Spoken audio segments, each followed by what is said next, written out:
各位网友，大家好，欢迎来到爆面说。这期话题我们说一说外媒猜测中国会如何帮助俄罗斯重整军备。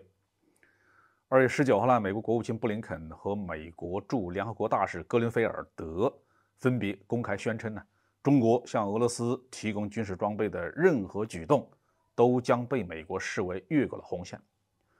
布林肯还威胁说，一旦中国越过这条红线，将对中美关系产生严重后果。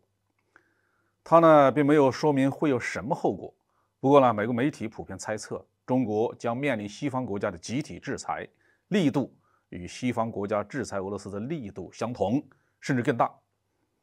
当然一旦这样做，西方国家的损失那也会更大。因此布林肯也给美国打圆场，声称中国尚未越过红线，只是华盛顿仍然非常担心，中国正在考虑向俄罗斯提供武器支持。对于布林肯和格林菲尔德的不实指控，中国外交部做了充分的批驳。这里我们不再复述，关键是4个问题：一是美国为何如此忌惮中国向俄罗斯销售武器装备？西方国家很清楚中国不但在大部分军事技术上已经超过了俄罗斯，而且拥有世界上最大规模的独立的军事工业体系。一旦中国的军工体系开足马力生产，恐怕整个西方都无法抗衡。一旦中国决定对俄罗斯出口武器装备，俄罗斯就将拥有绝对的优势，乌克兰很快就会败下阵来，西方国家多年拱火的付出就会全部打水漂。二是中国目前究竟有没有对俄罗斯援助或者是销售武器？当然没有。对这个结论我们网友不需要怀疑。从俄乌冲突爆发以来的各种消息来看西方情报系统对俄侦察成果是很有成效的。俄罗斯内部还有不少西方的鼹鼠，因此中国秘密支援俄罗斯武器是不可能瞒得住的。这从不久前中国长沙天仪研究院因为向俄方提供了几张乌克兰前线的合成孔径雷达成像卫星照片而被美国政府制裁就看得出来。中国的选择其实只有2个，要么不援助俄罗斯武器，要么公开援助，彻底的与西方翻脸，不存在什么秘密援助的可能。3是中国为何没有对俄罗斯援助或者是出售武器？这是因为俄乌冲突并不符合中国的战略利益。这场冲突彻底的改变了国际政治格局，让西方国家空前抱团，或者说让美国对欧盟和日韩等国家的控制更加的牢固，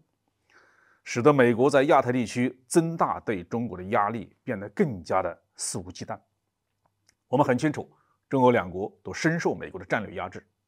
中俄两国之间有没有重大的利益冲突，因此中俄两国背靠背取暖是双方自然的战略选择。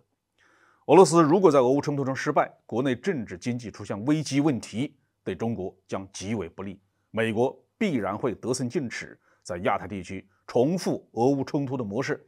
我们面临的战略压力将会空前增大。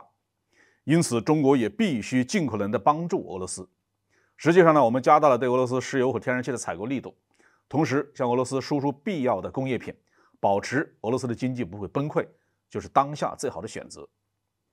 4是中国还能如何帮助俄罗斯？除了在经济上帮助俄罗斯之外，一些海外亲美俄体还想到了中国既能够帮助提振俄罗斯的军事工业，又不抽碰美国画出的红线的办法。比如说俄军事观察杂志最近发表文章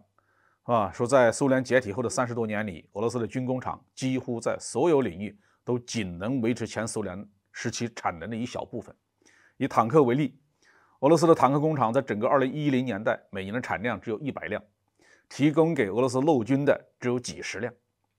大部分都供出口。而在前苏联时代这些坦克工厂每年都能轻松的生产3000辆以上的坦克。